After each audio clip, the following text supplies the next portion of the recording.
Comment pouvons-nous recevoir la sagesse divine? Il est écrit que Christ a été fait pour nous sagesse. 1 Corinthiens 1,30. La présence vivante du Seigneur Jésus-Christ en nous est notre sagesse. Vous ne devez pas penser que la connaissance biblique est de la sagesse. Beaucoup de personnes ont mémorisé plusieurs portions de la Bible. Ils ne sont cependant pas familiarisés avec les vérités divines. Permettez-moi de le redire, à moins que la vie du Seigneur Jésus-Christ ne coule en vous, vous ne pourrez jamais connaître le mystère du corps de Christ. Considérons comment notre corps humain a été formé. En premier lieu, nos os, nos muscles et nos tissus ont été formés dans le sein de notre mère. À ce stade-là, il n'y avait pas encore manifestation visible d'une autre vie, ni de mouvement. Ensuite, à un stade plus avancé par la merveilleuse puissance de notre grand Créateur, la vie a été introduite dans ce petit corps et tous ses organes ont commencé à fonctionner.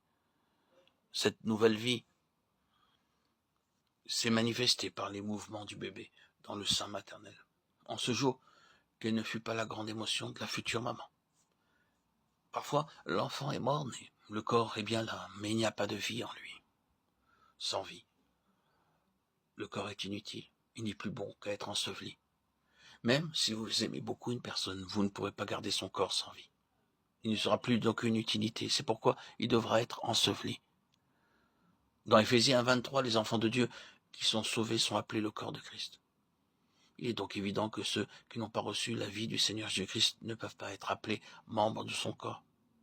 Par exemple, prenez un homme avec une jambe artificielle. Elle peut être une très bonne jambe et elle peut aider cet homme à marcher correctement.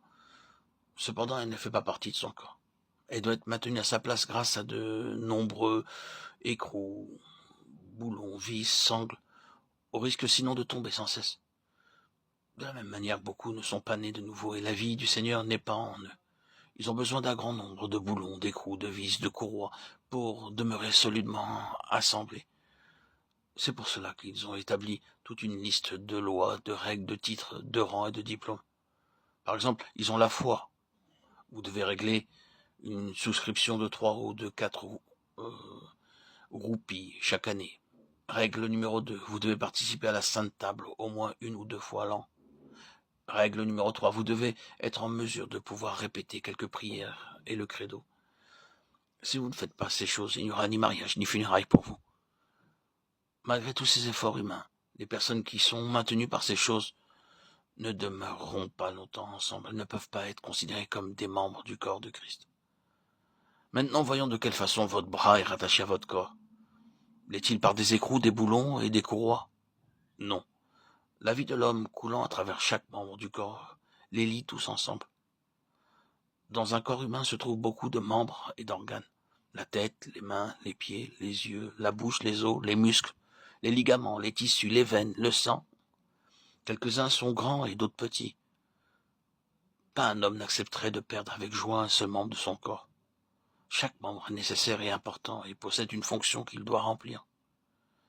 De même, chacun d'entre nous, étant un membre du corps de Christ, a un service à accomplir et un don à exercer.